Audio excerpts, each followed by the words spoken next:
perjuangan sejarah Al-Quran Karim. Bapak dan Ibu sekalian yang dimuliakan Allah Subhanahu wa taala, mungkin tidak asing di pendengaran kita Bapak dan Ibu bahwasanya Al-Quran itu sebetulnya sudah dituliskan dari masa Rasulullah sallallahu alaihi wasallam. Bapak dan Ibu sekalian yang dimuliakan Allah Subhanahu wa taala, tapi sayangnya di masa Rasulullah sallallahu alaihi wasallam ketika itu alat-alat tulis masih sangat minim sekali. Sehingga yang dulu para sahabat Bapak dan Ibu sekalian mencatat ayat suci Al-Quran di bahan-bahan Bapak dan Ibu yang mungkin jarang dipakai di masa kita saat ini. Dahulu para sahabat menuliskan Al-Quran Bapak dan Ibu sekalian di atas pelepah-pelepah korma. Sebagian lagi menuliskan Al-Quran di atas dedaunan. Sebagian lagi menuliskan Al-Quran Bapak dan Ibu sekalian di atas bebatuan tipis yang berwarna putih. Bahkan tidak jarang di antara para sahabat yang menuliskan Al-Quran di atas kain-kain mereka. Ini menunjukkan tentang semangat perjuangan mereka di dalam menjaga kemurnian Al-Quran. Bapak dan Ibu, dan yang terpenting adalah tidaklah Rasulullah SAW meninggalkan dunia ini, melainkan seluruh sahabat yang mencatat rapi ayat suci Al-Quran. Hanya saja di zaman Rasulullah SAW Al-Quran belum dibukukan menjadi satu kitab. Proses pertama kali Al-Quran dikumpulkan di masa pemerintahan siapa Bapak? Sayyidina Utsman bin Affan radhiyallahu anhu. Pertama kali Al-Quran dikumpulkan di masa pemerintahan Abu Bakar radhiyallahu anhu. Makanya ketika itu Ali bin Abi Thalib radhiyallahu anhu pernah mengatakan dalam sebuah antar yang diriwayatkan oleh Ibnu Abi Dawud dalam kitab Al-Masahif, jika seandainya ada seseorang yang berhak untuk mendapatkan pahala orang-orang yang mengaji, itu adalah Abu Bakar radhiyallahu anhu, karena Abu Bakar adalah orang yang pertama kali mengumpulkan Al-Quran. Bapak dan Ibu sekalian yang dimuliakan Allah Subhanahu wa taala, apa alasannya? Ketika itu Bapak dan Ibu, di peperangan sahabat, di masa pemerintahan Abu Bakar terjadi peperangan yang dinamakan dengan peperangan Yamamah.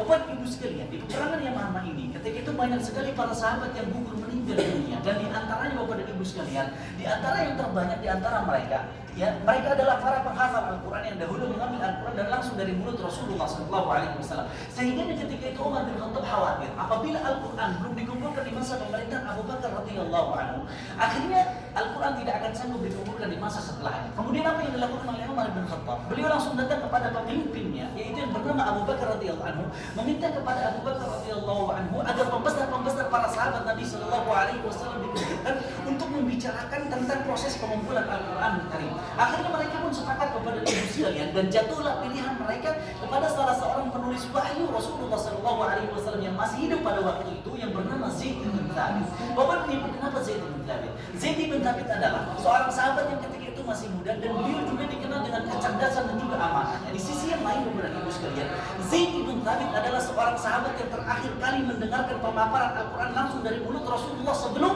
Rasulullah SAW meninggal dunia. Meskipun demikian Bapak dan Ibu, coba lihat bagaimana tanggapan Zaid bin Thabit ketika mendapatkan mandat ini dari pemimpinnya.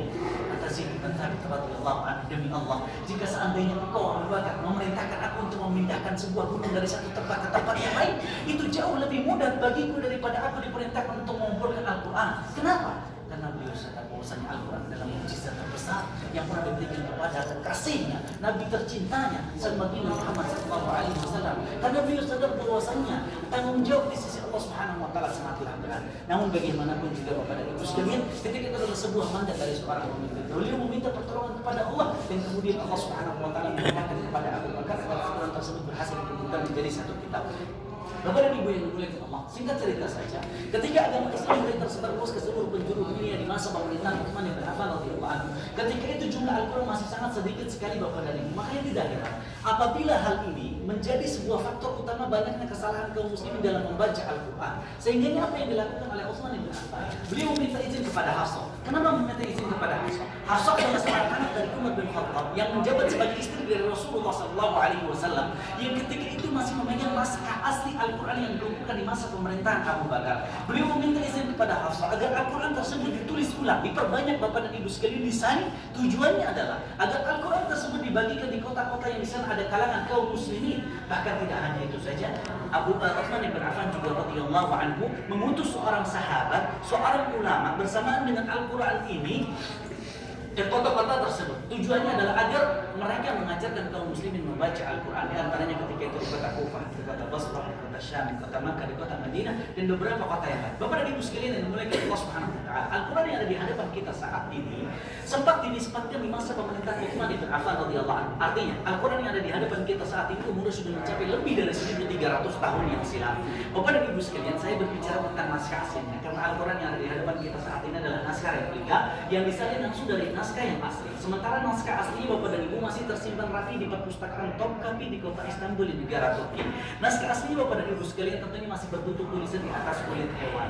Bapak dan Ibu, jika seandainya kita ingin tahu bagaimana gambaran Al-Quran di masa pemerintahan para sahabat Nabi Shallallahu Alaihi Wasallam, maka kurang lebih seperti inilah bentuk Al-Qurannya, ditulis dengan gaya penulisan Kufi versi lama dan juga belum ada titik dan juga harokat. Bapak dan Ibu sekalian, jika seandainya kita dihadapkan dengan Al-Quran seperti yang ada di hadapan kita saat ini, saya yakin mungkin kita kewalahan untuk membacanya. Bapak dan Ibu yang dimuliakan Allah Subhanahu Wa Taala, oleh karenanya Allah Subhanahu Wa Taala telah memudahkan Al-Quran ini dengan semudah-mudahnya agar bisa dimanfaatkan oleh kaum muslimin dalam bentuk bacaan ataupun yang lainnya. Allah Subhanahu Wa Taala berjanji mengatakan dalam surat Al-Qamar, sebuah ayat yang Allah ulangi sebanyak 4 kali. Bapak dan Ibu sekalian, Allah Subhanahu Wa Taala mengatakan, وَلَقَدْ يَسَّرْنَا الْقُرْآنَ لِلذِّكْرِ فَهَلْ مِن مُّدَّكِرٍ. Kata Allah, sesungguhnya kami telah mudahkan Al-Quran untuk diingat, untuk dibaca, untuk dihafalkan oleh hamba-hamba-Ku. Namun pertanyaannya adalah, siapakah di antara hamba-Hamba ini mengambil pelajaran dari Al-Quran Karim? Bapak dan Ibu sekalian yang dimuliakan Allah Subhanahu Wa Taala, tentunya Al-Quran ini satu-satunya kitab samawi yang pernah diturunkan oleh Allah yang diserahkan penjagaannya kepada dirinya yang maha kuasa, sehingga siapapun di antara makhluk Allah, baik dari bangsa jin ataupun dari bangsa manusia, yang ingin berusaha untuk merubah Al-Quran, Allah Subhanahu Wa Taala pasti akan menggagalkan usahanya. Dan banyak sekali kisah-kisah Bapak dan Ibu sekalian, hal itu sering dilakukan oleh orang-orang Yahudi berusaha untuk merubah Al-Quran. Namun Bapak dan Ibu sekalian, Allah Subhanahu Wa Taala membocorkan perbuatannya ini di tengah-tengah kaum muslimin, dan akhirnya Al-Quran tetap terjaga oleh kaum muslimin. Bapak dan Ibu yang dimuliakan Allah Subhanahu Wa Taala, dari generasi ke generasi pasti ada di antara kaum muslimin yang Allah gerakkan hatinya untuk menuliskan Al-Quran.